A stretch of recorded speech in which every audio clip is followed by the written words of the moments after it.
What's the most traumatic memory so far?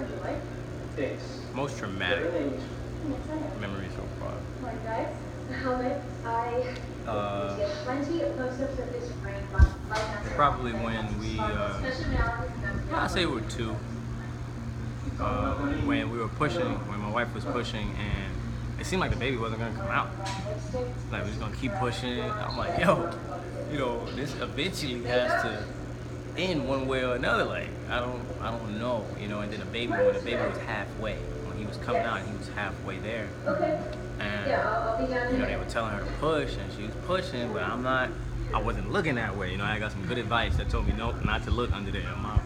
My zone with the belly button up, nothing else down, so I couldn't see how progressive the baby was coming, and so that was pretty traumatic because that's a point where you have to relinquish all your faith to Allah, and it's hard to do that. It's natural, but it's hard to do that when you're born in a society where we're dependent on other things, and you're not used to totally submitting to the will of God. But that's a moment where you have to, because you have no control.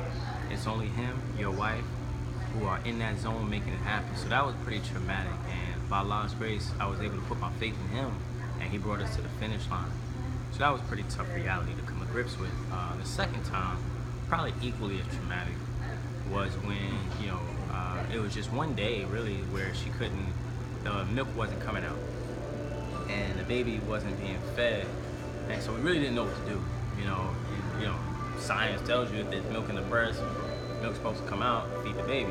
If the milk don't come out and we don't do formula, then what are we supposed to do? So we were able to get some advisement from some of our support base and my cousin and our family on what they were able to do when they got to that moment. So that was a beautiful experience because we were able to use our resources who had been through this before, but that was pretty traumatic because it was just like, man, 1 plus 1 is supposed to equal 2.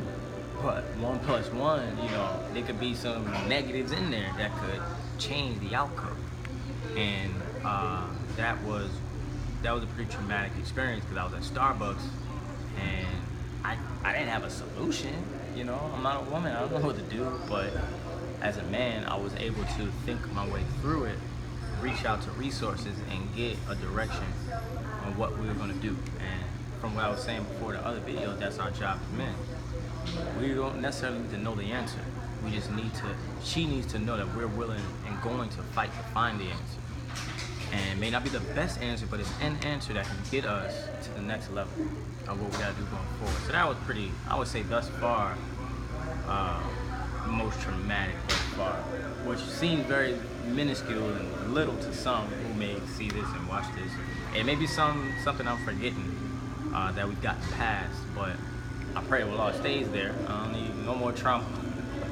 But we plan, He plans, and He is surely the best of planners. So whatever He gives me, I'm sure He'll use it in order to build myself into whatever God He's looking for me to become. As I make my transition further and further into my reality as a God, working to build Him into a God. Of course, God with a little G, because there's only one big G.